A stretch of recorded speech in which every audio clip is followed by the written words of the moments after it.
It's a great pleasure to be here. I highly value the opportunity of talking to people that are worrying about the whole issue of qualitative research, but in general, but in particular, longitudinal research. And I think there's going to be an opportunity tomorrow, maybe, that I could say some more personal things about my relationship to the community and to the idea of going back and staying involved in. But I suspect that it has something to do with my own history of having arrived in Peru. The community that I'm going to talk about was born in the sense that people began to invade the sandy hillside of Pamplona in 1970, and that's the year that I arrived in Peru. So it's, I suppose there's some issue there of kind of trying to put a frame and analyze processes in one's own life. I have titled the paper Cycles of Value, Waves of Recognition.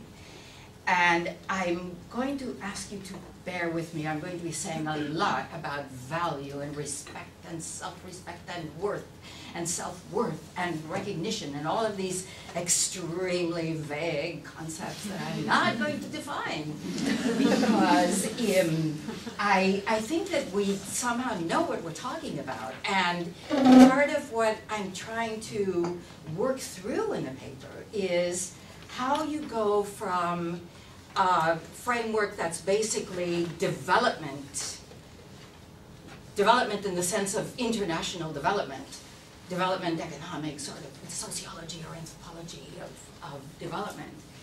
And you begin to see that, wow, for these actors themselves, development was not really what was at issue. At issue was respect and self-respect and recognition and all of these, I think, fundamental issues of human life, wherever you are, that we tend not to talk about because they are very difficult to define and certainly to measure. I think that the part of what I'm reacting to here is the problem of value and prestige in gender studies, because you can see the references to systems of prestige or the assignment of prestige and value to men and women in the early feminist or women's study texts. And then and there are even some empirical attempts to do, Sunday, for example, to do a comparative study and to try to understand what different societies do to say that, or come up with the conclusion that men are always more valuable and prestigious than women. That's sort of one of the supposed universals of gender systems in the world. And yet it's such a difficult, gender systems as systems that organize or assign prestige and value is also such a difficult problem that it seems to me it's very under-theorized, and so I think I'm sort of coming from two different angles and trying to center my concern on those questions. Well, so I will begin to read and try to sort of do half and half, read and talk. Well, some of the more complicated issues associated with longitudinal qualitative research concern the incorporation of context. And here, of course, I'm very much trying to think of context as a question of value change. You can measure the changing context of income levels in shanty communities of Peru, but how do you measure, how do you even make visible the changes in shifting value systems? Well, first I want to argue that context is extremely important. Getting the context right, pulling in the right elements of context, seems to me is half the issue of producing a high quality qualitative research study. It's in Peru, the qualitative research, unfortunately, in much of Latin America, it tends to be thought of as being a research strategy that's quick, and usually quick and dirty. And it has a lot to do with the word that was mentioned in the morning, cherry picking. Like you pull out the two anecdotes that are the most colorful in your brief experience of kind of wandering around a village somewhere and talking to whomever, and then you present those as, so that would be, to my mind, a very low-grade level or type of qualitative research. Then you might have a superior type of qualitative research where the researcher actually analyzes the totality of the data that were produced in all of their variety and heterogeneity and sort of disobedience and so on. But the highest of the highest quality of qualitative research would be that kind of study, but that also adds in the context or draws on the context in a way that reveals that makes it possible to interpret those localized, particularistic results from a single study and somehow understand more about the overall society. And we talked a little bit about this in the morning. One of my references, the study by Philippe Bourgois, In Search of Respect, not by accident, also concerned with respect and self-respect and recognition. I think does a very good job of this. If you imagine all of the things, this is selling crack in a barrio of East Harlem in New York, and of all of the elements of context that the author could have brought in to write an extremely long book about a group of Puerto Ricans that are engaged in consuming and selling and reselling and fighting over and talking about and worrying about their crack addiction and etc. No, there could be the drugs war, there could be racial discrimination in the United States, there could be any number of things. I think there the issue always is deciding what goes and what stays out, because books cannot be infinitely long, and the context, I agree, is infinitely large. So the whole problem of what is incorporated and how seems to me is a crucial question in qualitative studies. Well, then I understand, according to our prevalent theories in social science, that context is always conflictive, always under dispute, always involves issues of dynamic processes.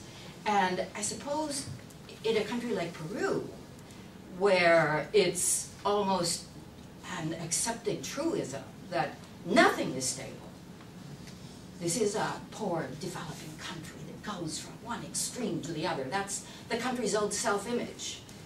I suspect that the same dynamism would be present in absolutely any social system we would. But here, the problem is somehow exacerbated by the fact that the society itself understands itself to be in a constant state of change and reinvention and so on. So that's the background.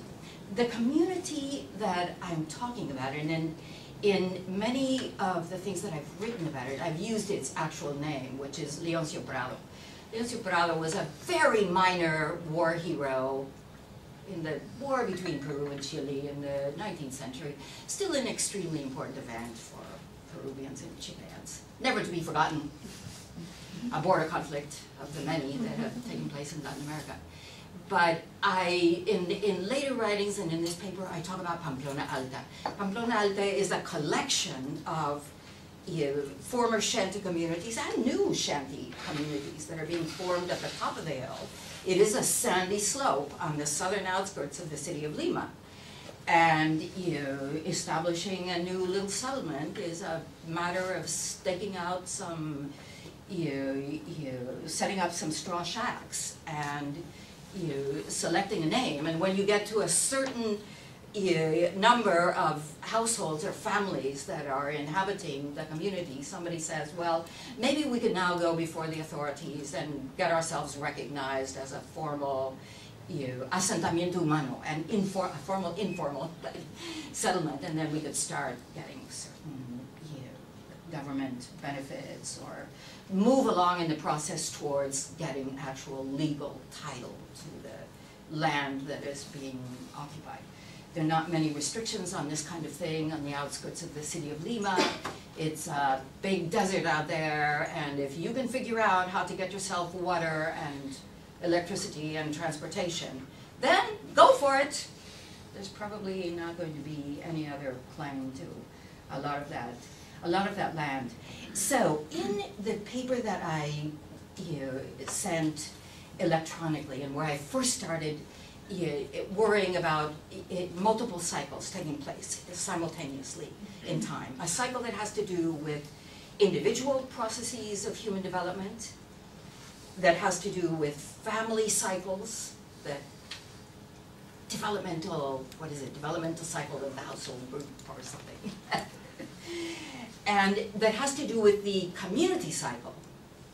And this is very specific, I think, to shanty communities, because there it is, the issue of the moment that somebody first sets foot on a plot of land and begins the process that ends maybe 20 years later with a health post, a school, a community center of some kind, a legal name, and eventually recognition of people's titles to the land that their households are occupying. So that's a finite cycle. The other cycles, I suppose, are indefinite or variable in their termination. And the fourth cycle that I tried to bring into this account was the national cycle of Peruvian historical development, above all social and economic development over the years since 1970, when the community was first begun. And in the paper, I think I'll let you look at that. I started out with 74 households, and in successive rounds of formal interviewing with an actual team. I was not going to all of the households and doing all of the interviews, but in 77, 78, it was the founding couples that had to have small children. They had to have at least one infant under 1 year of age in order to be part of the sample. The second round was in 92. And there, it was possible to bring in and interview as adolescents the babies and young children that had been part of the families, the households in 1970, the late 70s. And the third round was in 2001, and by that time I had grandparents and grandchildren, and married in daughters and sons-in-law. And in all of the rounds of formal interviewing, I was aiming for 2 generations at least as sources of information, and 2 genders. So I have done different analyses with the data according to how strictly I wanted to apply that rule. When I've tried to work on the economic issues, I really have tried to be sure that I was only using households where I could say that I had at least 4 different pairs of eyes looking at the processes that were taking place in the household. But in some of the other analyses, that hasn't been the case. But I think that the formal interviewing has been about half of what I know and understand in the community, because the other half has been me being involved in development projects, in women's, trying to create a system of daycare, women's income generation, many, many, many things. And just becoming a godmother to the usual complement of godchildren in Latin America, social science, and that kind of thing. So, shifting theories are also context. And here I try to a little more systematically talk about the shift in my own thinking from giving priority to social and economic development and the cycles that come out of that, to issues of dynamism in cycles of value change and the meaning of recognition and respect and self-respect. And I also, in my own thinking, very much have taken on board practice theories. So I end up with a, and I'll be talking a lot about tournaments of value, which are, I think, very, the whole idea owes a great debt to practice theories, are visible contests, or making visible contests and disputes over questions of value, which otherwise tend to be hidden in the subjective thinking and emotions of people. Yeah, but let me see if there's anything that I need to mention in particular. Maybe just to start bringing us down to the ground level. Let me pick up one of my examples, and where I first started questioning, well, is it the only, the organizations swirling around this community are talking endlessly about economic development, but is that truly the only concern of the actual inhabitants? And I was asking people about, how do you imagine children, adults, how do you imagine the community will look in another 10 years? How would you like it to look? And I kept hearing this better day, green. So it was not that it was going to have a lot of buildings and a shopping mall and a lot of factories and I mean, people mentioned those kinds of things too. But then there was this idea of it was going to be green. And there we were on the sandy hill among the spiders and scorpions, so to say. But and so I was trying to just understand, okay, is this nostalgia? People are harking back to the village in the Andes that most of them came from. Most of the founding couples came from that background. So they were thinking about the times when you could be sure that there was going to be food in another 4 months down the road because you had crops growing in the fields, or you had animals that were pasturing on the green hill slopes. Or is it that they were looking across to other areas of the city of Lima, and they were looking at the residential neighborhoods and saying they have parks, they have yards, they have gardeners, everything is green. You walk down the streets and you're shaded by huge trees that have been there for a long time, and we want that. Okay, let's go much faster. Well, I point out the difficulties of, even within anthropology, and I think anthropology has offers a lot of empirical evidence of how people in different societies of the world calibrate prestige and value, or symbolize prestige and value. But it does all seem to be quite static. It's as if it just got there somehow, and then there was never any more. People followed the customs that would lead them on a path towards a prestigious and honorable life. And what was missing was very much the idea of how these eternal values could be shifting over time. So there I came across the text of Anne Manelli called Tournaments of Value. And this is a wonderful book about middle-class elite women in a Yemeni village where the day-to-day occupation of the women is attending social events. I don't know whether anybody here has had the fortune of reading the book, but attending social events where they do get out in the nicest possible way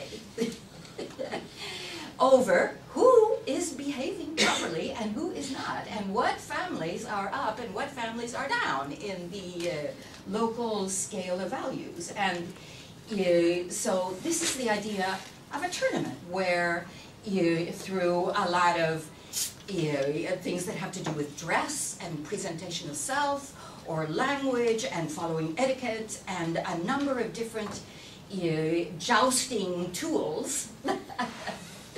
There are the women mounted on their horses with their spears and whatever, and their armor, and going to drink tea with the other women of the town, of their social class, and along the way disputing and deciding a lot of issues that have to do with prestige and value.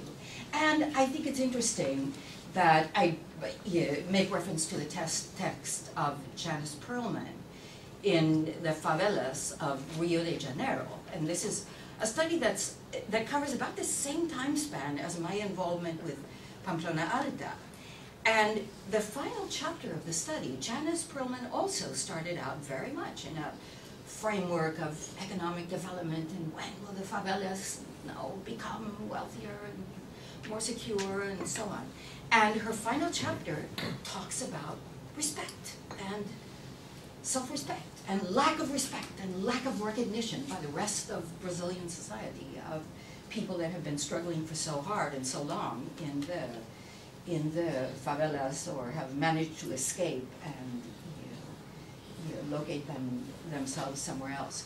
So my problem then is finding concrete, palpable evidence of value change in the context that I'm working on, and moving beyond the simple subjectivity of my own saying, well, this seems to be prestigious or not, and actually grounding my discussion of this in evidence, that qualitative evidence, but evidence just the same.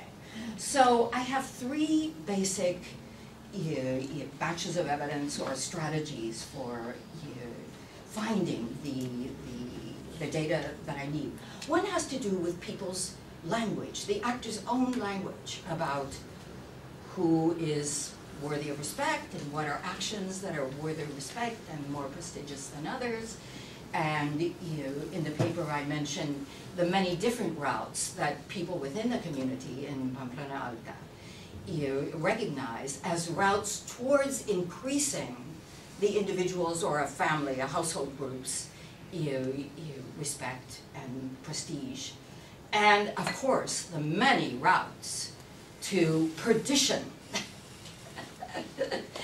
And those, as we might imagine, have a lot to do with sexual behavior and a lot to do with, especially if you're a community leader and you have some access to funds that are financing development projects. They have a lot to do with how you manage those funds and account for those funds, and whether you suddenly show up with a new, shiny new refrigerator or something that suggests that you might be engaged in something other than the community's best collective interests. The second source of evidence has to do with what I call projects of transcendence. And here too, I really want to pick a fight with the developmental economists that seem to suggest that the only thing that poor people in this world, and let's take note that shanty dwellers in developing countries of the world are maybe a quarter of the world's population. If we imagine that by now half of the world's population lives in cities and half of the, at least the third world's population, urban population, lives in shanty communities. So sort of condemning them to a very truncated human project of simply increasing their material prosperity seems very prejudiced. And I certainly found that people talked a great deal about, what am I leaving behind me? What is the meaning of my life? Or what do I want the meaning of my life to be? And of course, a lot of those projects had to do with value, with how do I achieve a higher state of self-worth in my own view or how do I sort of pull up by our bootstraps my household? So husbands initially would talk about their ignorant, illiterate, Quechua-speaking wives that had come from the village and didn't really get around the city very well, and how they needed to be uplifted by going to the NGO courses on housekeeping or leadership or whatever.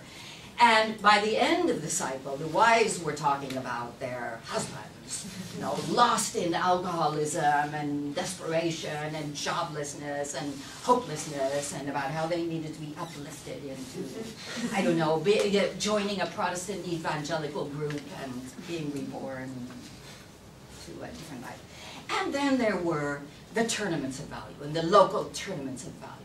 And there were definitely the occasions where the former community leaders would march across the stage. This would be at an intersection of two dusty streets in the community, and they would be called out and recognized for, this is the man who built the health post, and this is the man who gave us the, I don't know what, negotiations with whatever outside agency, or who dug the ditches, led the work parties to dig the ditches for the water system that we now all enjoy.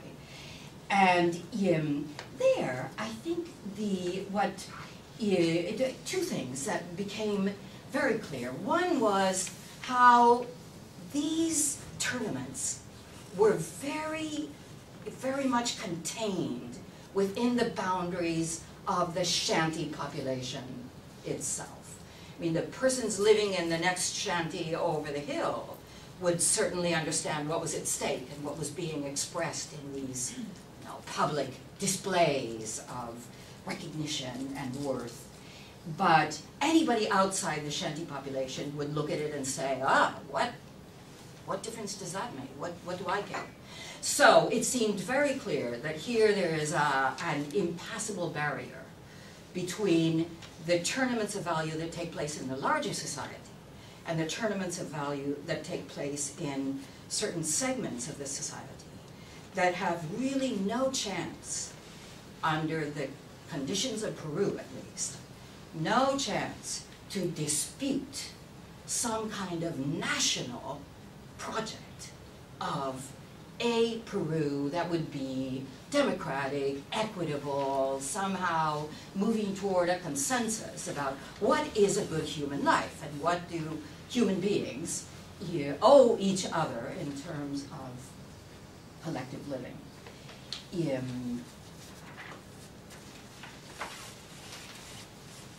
And the other thing that I began to see, especially in making a digression into some more or different research that had to do with women specifically and their recognition, and recognition in a role that you would have thought would be the most prestigious, childbearing, but where I had reason to think that this was not at all accruing prestige and respect. And in fact, many of the women died in childbirth or shortly afterwards. And so I began to question, well, what is happening here? The men in the community, although their personal lives may be in disarray, they're changing wives, and they're not supporting the family, and maybe they're stealing community funds, and who knows. And yet they are able to cross the stage or to participate in a tournament of value that creates an occasion for the shanty community to talk about, who are we? What are we doing here? How are we living together? What is good and what is bad about the way we are living together here? And it seemed there that the purpose of the tournament was to keep a conversation going about what does this local community mean? And at what point should we abandon the idea of a local community and just kind of go into the mainstream of poor Peruvian society, and we just become a normal poor neighborhood in the overall scheme of things, and our tournaments of value and language about value and worth are all probably going to shift. But under those conditions, it seemed that the tournaments of value and the language around value and the value projects, these projects of transcendence, seem to have a kind of functionality. I mean, you could almost read back from the context and from the conditions of people's lives what it is that they were selecting out as the elements of the context that were making it possible and reasonable for them to talk about value and respect and recognition in certain ways, using certain criteria, and it made it, the context, or elements of the context, as they saw it, were making it possible for them to project life projects of a certain kind. They were not the fantastical ones, they were the ones that were grounded in something, things that they were actually seeing around them as being possibilities. And also the context was driving the tournaments of value, where they took place, what was being discussed or being dramatized in these events, anniversaries and holidays and whatnot. And so all of this evidence could somehow help me to resolve my problem. I still have, I think, a kind of chicken and an egg. I mean, I have systems of value and prestige over here with all of their vague language and lack of precision and the possibility of measuring anything whatsoever. And the rankings, maybe that would be a one way of trying to measure these things. And then on the other side, I still have my context problem. How much should come in, and what exactly should come in that will help me to illuminate the fortunes of this human group. And yet somehow, between the chicken and the egg, I could at least get a little closer to the objective that I have in mind of coming up with, I wish, a high-quality, longitudinal, qualitative study that would offer some concrete evidence for the things that it's trying to say, but also bring in or recognize that the case study in and of itself is not enough. Not enough in the sense of not capable of leading to a rich enough interpretation of the results in its own terms. If I only stayed within the community, I think I would give a very poor, impoverished version of the lives of the people that I'm trying to bring onto the stage. But it's also not enough in the sense that I would not be saying enough things about Peruvian society overall so that I could actually hold my head up with a certain self-respect and say it was worth all the time and effort, and it was worth a lot of people's money in research grants that were never huge, but were significant to a lot of organizations and certainly to me. And I think I'll leave it there.